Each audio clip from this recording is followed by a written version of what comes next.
Mr. President. It's Aurelia and for AFP. I had a question on the climate crisis. You just mentioned the G20. Just this week, the United States warned that if there is no phasing out of fossil fuels, it won't be possible to reach the goals of the Paris Agreement. There was no agreement at the G20 on fossil fuels. How concerned are you about this lack of consensus? It wasn't so much an agreement that we would try to meet the goals of G20.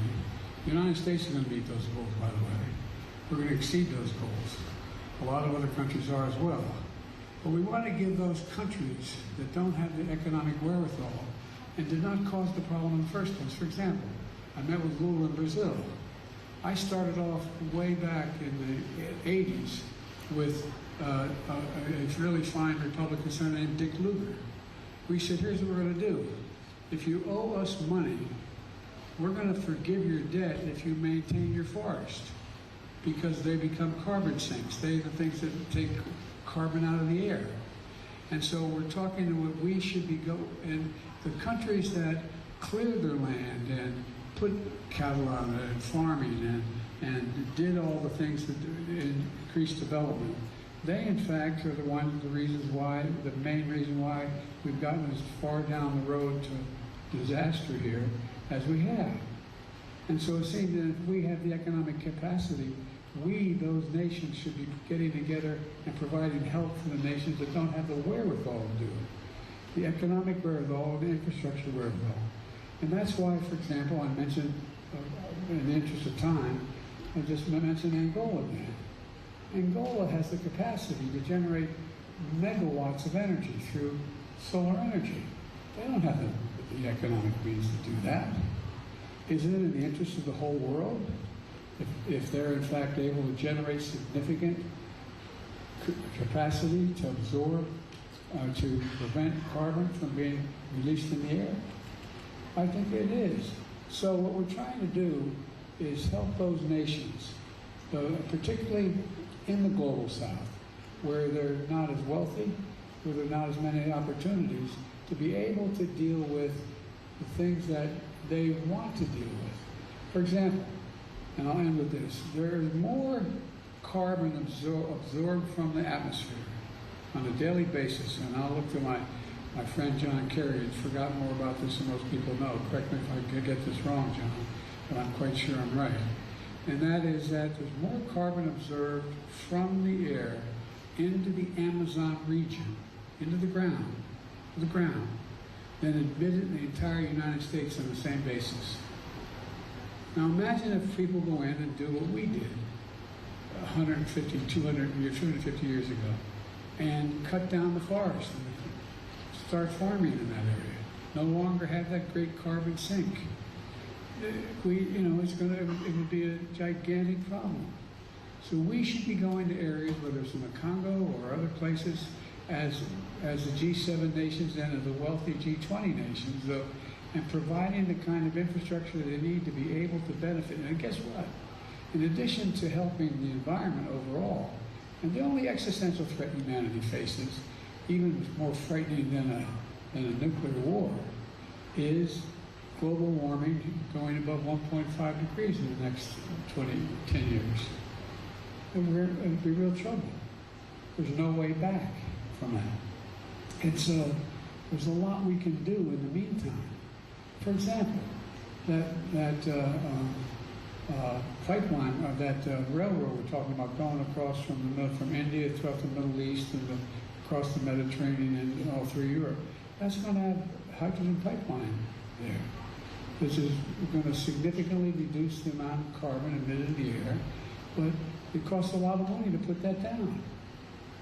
And the world's going to say it's in our interest, collective interest to do it. So I have not given up at all on the notion that we're going to be able to,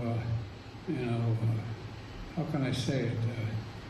I think we can triple the renewable capacity for, as it relates to global warming, by the year 2030. Countries following the IRA playbook, which is the one we passed, clean energy jobs are going to create manufacturing jobs. For example, the consequence of what we've done, we have the strongest economy in the world today. Right now, today, the United States of America has the strongest economy in the world. In the world. Now, we've got more to do, but we have the strongest economy in the world. And one of the reasons we're doing it, we changed the mechanism how we deal with this.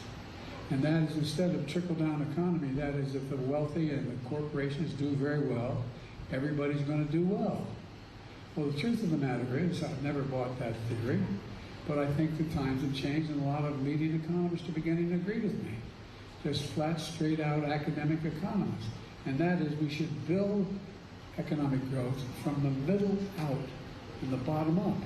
When that happens, everybody does well. Everybody does well. The wealthy still do very, very well. They have no problem. You can still be a billionaire under that system as well. But you're going to start paying your taxes violently you do it. That's a different issue. But all kidding aside, so I think the other thing is dawning on people. Many of you are foreign policy experts who've been engaged for a long time. Did you ever think you'd be sitting at a G20 conference where everyone was preoccupied with the notion of global warming? Not a joke. Did you ever think that? And there's my brother loves having these famous lines from movies that he always quotes. You know, and one of them is there's a movie about John Wayne. He's an Indian scout, and they're trying to get I think it was Apache, one of the great tribes of America, back on the reservation.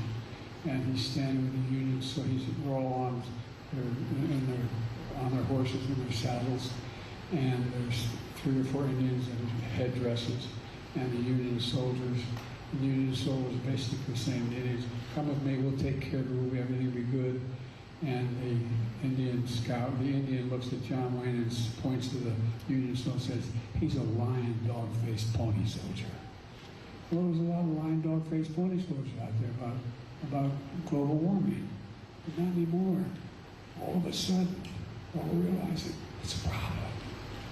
And there's nothing like seeing the light. Let's see.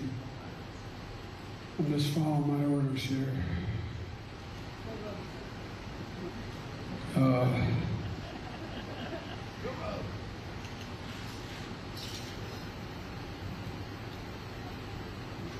Staff, if anybody haven't spoken, I ain't calling on you. I'm calling. I said I have 5 questions.